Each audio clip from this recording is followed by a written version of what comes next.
Today I hope to get the differential out. It shouldn't be too bad. I have to disconnect the drive shaft and the two stub axles that I left on there, and then hopefully take the front end apart so I have it completely disassembled.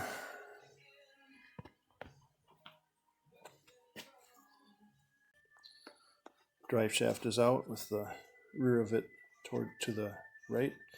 I wish I would have loosened the connecting bolts while the wheels were on the ground, but managed to do it. One of them was a little rounded to begin with, and I used a flare wrench on that to help hold it, which worked well. Differential's out. It feels tight when I hold one side and turn the other. Not a lot of slop in the gears. It came out really easily. The only thing is it hung up on these rubber mounts and big steel washers on the bottom a little bit, so I had to pry and poke a little bit just to free those up, and then it came right out. Had to roll it back slightly on the jack stand as it comes down so it didn't hit on the front part of the frame up here, but actually comes out very easily. Yeah, I got the rotor off.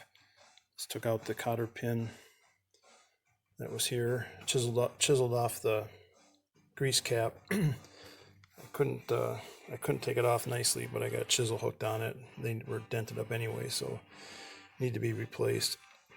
And then there's a D flat washer that goes on, and the bearing. Pulled the rotor off. Got these tabs up. This is much like the TR3, except not nearly as full of grease and gunk, but still there's some. So keep going. It's got the smiley face down. I remember that from the TR3, so I know how to put the back plate on again. I got the caliper studs just loosely in there. So keep going. It took the grease catcher plate off.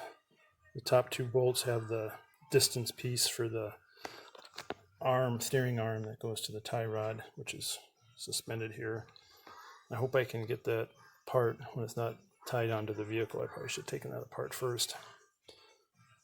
This bolt is just threads into the vertical link, and the other three have nuts, although I think this one might have threads in the casting as well. I think the TR3, it seemed like it had threads in a couple of them. But the big problem is I can't move this now. It's really stiff. I thought maybe my rack was not very good because it was hard to turn the wheels. But now that I see this, I think it's problem is in here. I hope it didn't damage the rack. So the front bolt has got the nut on this side and the head towards the rear of the car, and it's opposite for the one behind that. Just so I remember how that goes.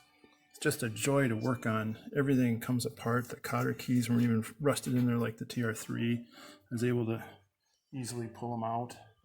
So much nicer. This side again came apart very easily. The nuts aren't rusted on. The cotter pins come out. It's just incredible.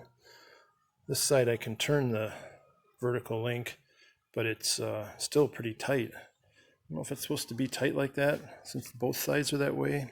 The TR3, when I put it together, wasn't that way. And if I pull on the rack, it feels a little crunchy, so I'm kind of worried about that. Okay, I have my threaded rod in here with this plate to compress the spring. So on the TR3, I drilled the holes and used it on both sides. But on the TR4A here, the spacing was different. I had to enlarge the holes. It's still a pretty tight fit, but I went about as much oversized as I could.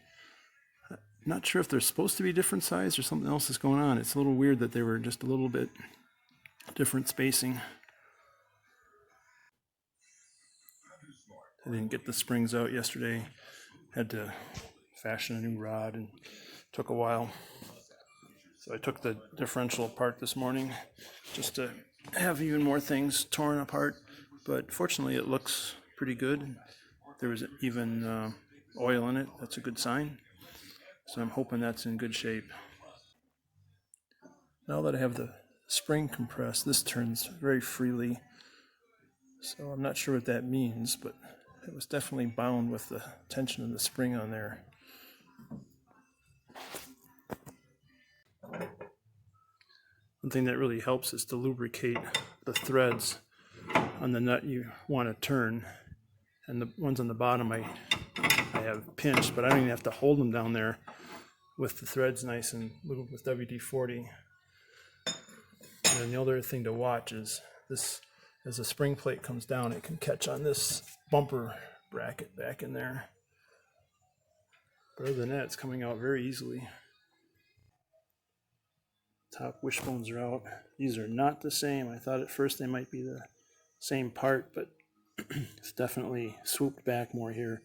This one's forward, this one to the rear, and the bolts are opposite directions. Here's the top mount for the upper wishbones. This is towards the engine. This is outside of the car. Forward, rear, passenger side. So it's not the same both directions. It's a deeper dish here. So engine is here. Outside the car is here. For the lower wishbones, the mount looks like it has two positions you can use. So mine is in the forward position on both the front and the rear and on both sides of the car. Right, driver's side, putting in the threaded rod here. Just by accident, I cut this rod and it's just about perfect length. Maybe would go an inch longer, but I'll measure it after I take it out and put it in the comments or show it. But it's just right so that I can release the tension of the spring. It's a little close. I had to take off the double nut on the bottom to get a little more slack. So maybe just an inch or half inch longer. You don't like to go too long because you get into the issue here where you can't get the ratchet off, although I'll leave it on until I let the spring decompress. But it's a lot easier using the ratchet than having to get a big wrench in here and rebite when you hit the fenders and all. Of course, the stud back here had to decide to come out and hit on the frame rail on this bracket. So I had to compress the spring further than I wanted to, plus get a bar in there and pry it up a little bit to get the stud to clear.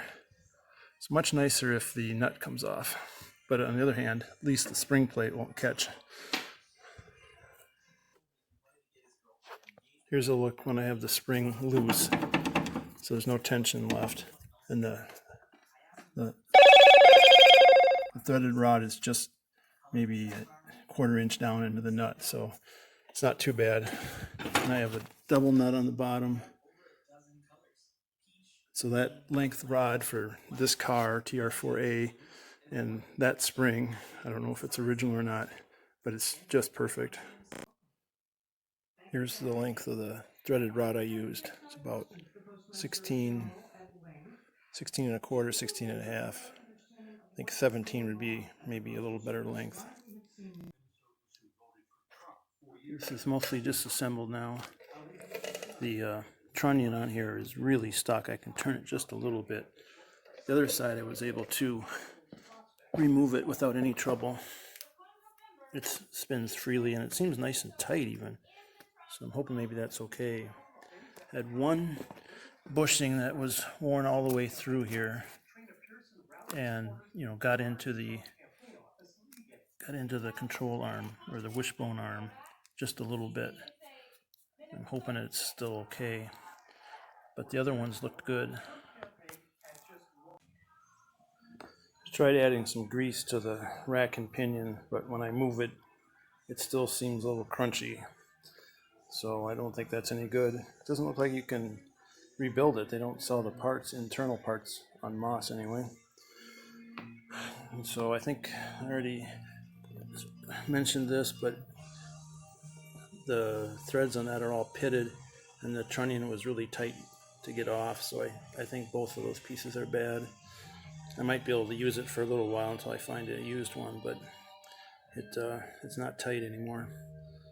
And I took all the ball joints and tie rod ends loose from their connecting arms, and I'm getting ready to clean the parts. Bagged up all the nuts and bolts that I had just reattached temporarily, and so those are all bagged up and in the to be cleaned pile. So I'm going to start taking all the things that need to be rough cleaned with a screwdriver or a putty knife and throw them in the bin here. That's my progress for today.